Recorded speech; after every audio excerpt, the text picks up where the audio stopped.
U.S., did you know, makes up almost 40% of the defense budget of the entire world.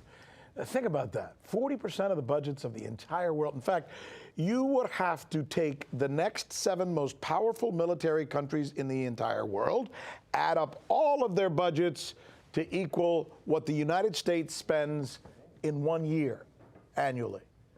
That's why it's particularly perplexing to hear that the United States needs to once again increase its military budget by $5 billion. The reason, say Pentagon officials, China, just China. But here's the really scary part of all of this. We are learning that top military officials are indicating to Congress that what they really need to do is move U.S. military forces, actual troops, into the islands around the South China Sea to be in, quote, close quarters with China. Here is correspondent Alex Mihalovich with the story.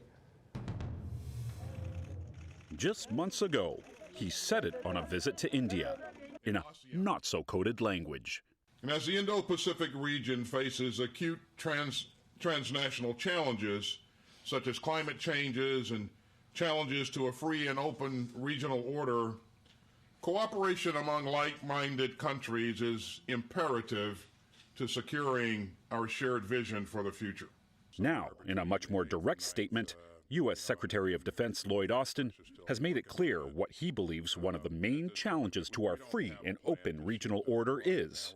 If you haven't guessed it, it's China. Without giving out any specifics, Austin issued an internal directive at the Pentagon, calling for several initiatives to counter China. In a written statement on the directive, Austin said, "The initiatives I am putting forward today are nested inside the larger U.S. government approach to China and will help inform the development of the national defense strategy we are working on." The directive is based on the recommendation of a high-level Pentagon task force. China has responded to the directive, saying that it is just another excuse for the U.S. to spend more on the tools of war. Playing the China card has become an excuse for the U.S. to increase its military expenditure and build up military strength. And spend more it will. Last month, the Biden administration's defense budget called for the shifting of billions in spending to deter China. More than $5 billion will be spent on the Pacific Deterrence Initiative, which plans to modernize U.S. military assets in China's region by funding radars, satellites, and missile systems. China insists, while the U.S. points a finger at the country, that it isn't the problem, but rather the issue is the attitude of the United States. Some people in the U.S. stick to the Cold War and zero-sum mentality. When it comes to building national defense capabilities, they always talked about the so-called challenges from China. In reality, China does have a formidable military, but its spending on defense pales in comparison to the U.S. In 2020, the United States spent more than 3 times more than China on its military. That's just under 40% of total military spending around the whole entire globe. Even though China says it's not a threat, Defense Secretary Austin has indicated to Congress that he is interested in moving more U.S. military assets closer to China.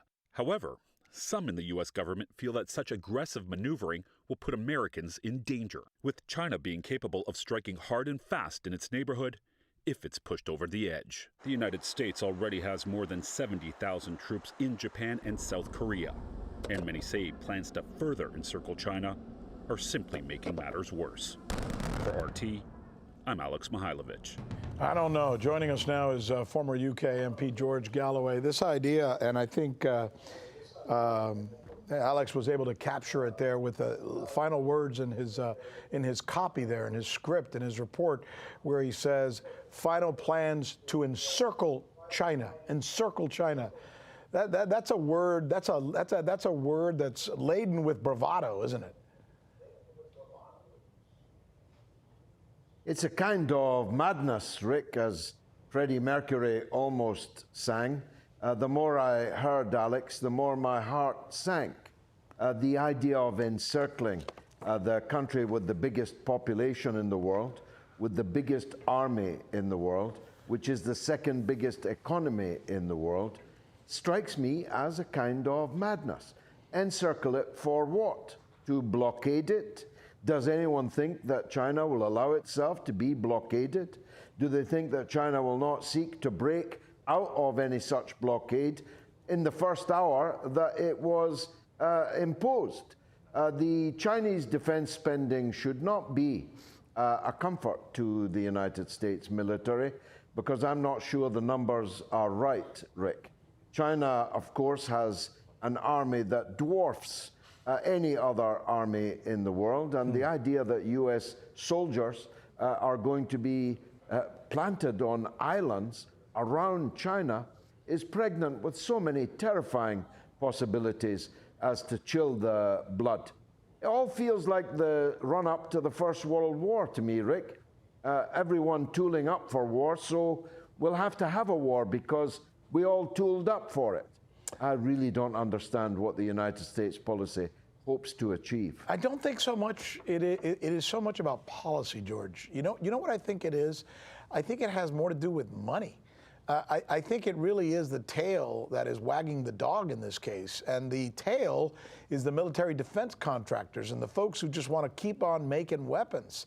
So they get folks like this SecDef, who we just saw on TV a little while ago, talking about these imminent threats, knowing that by describing imminent threats, he gets to please those folks and they get to make more weapons. I don't think anybody's seeing it through to the end that this could actually lead to war. Do you get my drift? I do, and President Eisenhower in the 1950s warned us of the dangers of the overweening power of the military-industrial complex. That was a phrase coined by him, and that military-industrial complex has grown ever larger, of course. President Kennedy, in my view, the greatest of all your presidents, came into office believing there was a missile gap between the US and the then Soviet Union. It was all an invention. He had promised to close a missile gap that didn't exist, as he later told us. The military-industrial complex may just be a tail, but it's a very big and powerful tail, and if you allow it to wag the dog, then who knows where that will end. Wag the Dog, of course, became satirically a rather important movie, one that everyone should catch, because it leads to a war to keep the arms manufacturers in business. And if military spending is welfare for capitalism, then beware where it all might lead to. You know, they had no intention of fighting the First World War, Rick. It just happened because everyone had prepared ineluctably for it. Welfare for capitalism. Well said. We're down to 30 seconds. Let me just ask you a question just to get an idea of what's going on the other side of the pond, as we like to say. Is this animosity toward China echoed there in where you are in the British Isles? Not at all. We are well used to doing business with China. A lot of business people in Europe want to do business with China. We were dragged by the Trump administration down this crazed path. I really hope that President Biden walks people back from it. It's very important that we don't go too far into that good night. Well, so far it doesn't look like he's doing that. It looks like he's doing exactly what Mr. Trump was doing, just with different words and a bigger smile.